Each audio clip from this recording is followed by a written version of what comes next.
आज हम जानेंगे कि जीवित पुत्रिका व्रत वर्ष 2023 में कब पड़ रहा है, किस व्रत को जीवित पुत्रिका व्रत कहा जाता है और साथ ही साथ जो लोग यह व्रत रहते हैं वह कैसे रहते हैं, जिस दिन जीमूत वाहन की पूजा होती है वह कब होगी, इस व्रत का पारायण कब करेंगे।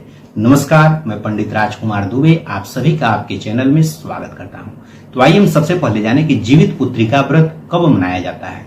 तो जब भी आश्विन का महीना हो, जिसे कुंवार का महीना भी लोग कहते हैं, तो जब भी आश्विन का महीना हो, आश्विन महीने में कृष्ण पक्ष में जिस दिन भी अष्टमी तिथि सूर्योदय के समय मिलती है, उसी दिन अष्टमी व्रत को ही, आश्विन मास के कृष्ण पक्ष के अष्टमी व्रत को ही लोग जीवित पुत्रिका व्रत के रूप में मनाते हैं। अब इस बार वर्ष 2023 में जो भी जीवित पुत्रिका व्रत रहते हैं वे सभी लोग अपने संतान की दीर्घायु के लिए, उनके स्वास्थ्य के लिए, पुत्र की लंबी आयु के लिए, अपने संतानों को, जो भी संतान हैं उनके संतान हों और वह हमेशा उनके, जब तक वे जीवित रहें तब तक उनके सामने वह जीवित रहें, इसके लिए यह व्रत को रहा जाता है। तो संतान की दीर्घायु के लिए यह व्रत रहते हैं। अब आइए जाने कि यह वर्ष 2023 में कब पड़ रहा है। तो वर्ष 2023 में जीवित पुत्रिका व्रत जो है, चूंकि अष्टमी तिथि 2 दिन मिल रही है, इसलिए इसमें बहुत ही संशय है। तो अष्टमी तिथि चूंकि जो है आपका आश्विन मास के कृष्ण पक्ष की जो अष्टमी है वह 6 अक्टूबर 2023 शुक्रवार को सुबह में 9:25 से प्रारंभ होकर के और पूरे दिन अष्टमी तिथि रह रही है और रात्रि में भी रह रही है, और अगले दिन अर्थात 7 अक्टूबर 2023 शनिवार को सुबह में 10:21 पर अष्टमी तिथि समाप्त हो रही है। तो 6 अक्टूबर को चूंकि जो है अष्टमी तिथि तो शुरू हो रही है सुबह में 9:25 से, और सुबह में सप्तमी तिथि भी रह रही है। तो जिस दिन भी जैसे सप्तमी और अष्टमी दोनों का जब योग होता है उस दिन के अष्टमी व्रत को नहीं रहा जाता। अष्टमी व्रत का यह नियम होता है कि जब अष्टमी तिथि में सप्तमी का अगर योग हो जाए तो उस दिन व्रत नहीं रहना है।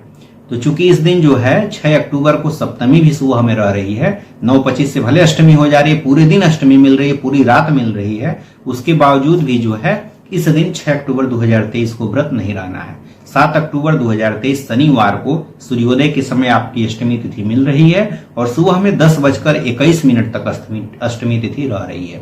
तो चूंकि जिस दिन सूर्योदय के समय अष्टमी तिथि होती है उसी दिन अष्टमी व्रत को रहा जाता है। तो यह भी चूंकि एक प्रकार का अष्टमी व्रत ही है, तो जीवित पुत्रिका चूंकि अष्टमी तिथि को ही मनाया जाता है, तो अष्टमी तिथि सूर्योदय के समय 7 अक्टूबर 2023 शनिवार को मिल रहा है, इसलिए इस जीवित पुत्रिका व्रत को सभी लोग जो है 7 अक्टूबर 2023 शनिवार को रहेंगे, क्योंकि शनिवार को सूर्योदय के समय अष्टमी तिथि मिल रही है। सप्तमी का जब भी संयोग हो उस दिन जो है अष्टमी व्रत को नहीं रहा जाता है और जीवित पुत्रिका व्रत अष्टमी को ही पड़ता है। इसलिए आप सभी लोग जो है, जैसे बहुत सारा भ्रम फैला हुआ है, तो आप लोगों को 6 अक्टूबर को नहीं रहना है बल्कि 7 अक्टूबर 2023 शनिवार को ही रहना है।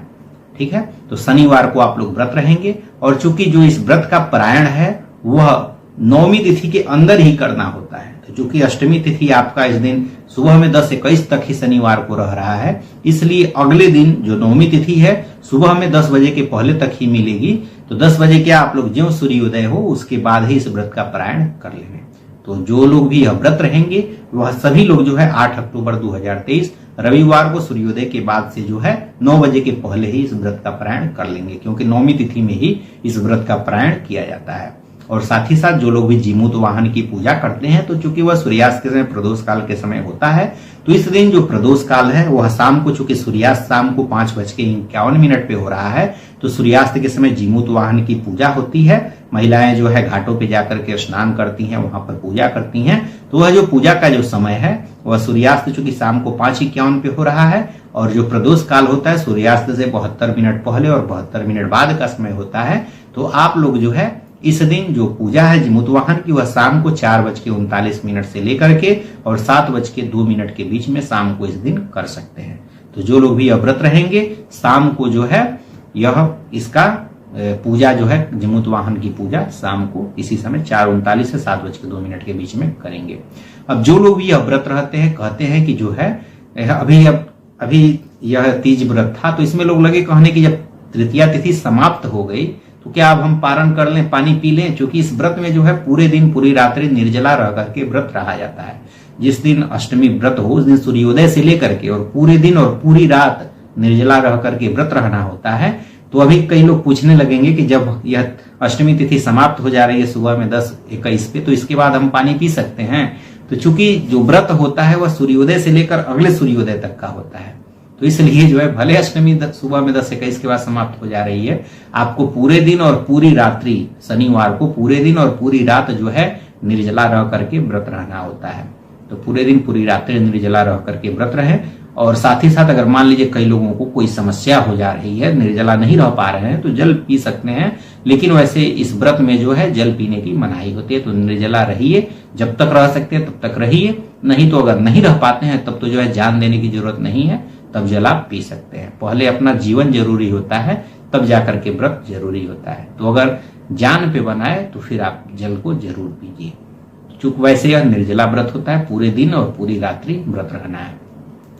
तो प्रयास करिए जब तक हो सके। कई लोग जो है, जैसे बहुत से लोग होते हैं जो इस व्रत को उद्यापन कर चुके हैं, उसके बाद भी यह व्रत चूंकि जीवन भर रहता है, यह व्रत को बीच में छोड़ा नहीं जाता है, जब तक आप जिए तब तक रहा जाता है। तो अगर मान लीजिए जब तक आप बिना पानी पिए रह जाते हैं तब तक बिना पानी पिए रहिए। बहुत से लोग अगर नहीं रह पाते हैं तो जब तक नहीं पिए, जब तक जो है पानी अगर चल सकता है तब तक आप पानी न पीजिए, उसके बाद से आप पी सकते हैं अगर बहुत जरूरी है तो इस दिन पूरे दिन और पूरी रात जो है निर्जला रह करके यह व्रत रहना होता है। आशा करता हूं कि यह वीडियो आपको अच्छा लगा होगा। अगर इस व्रत की कथा को जानना है तो आप नीचे कमेंट कर सकते हैं, इसकी कथा पर भी हम वीडियो बना देंगे, इसे भी आप हमारे चैनल पर जाकर के देख लेंगे। इसी तरह की उपयोगी जानकारी के साथ आप सभी के साथ पुनः उपस्थित होंगे। तब तक के लिए धन्यवाद। हर हर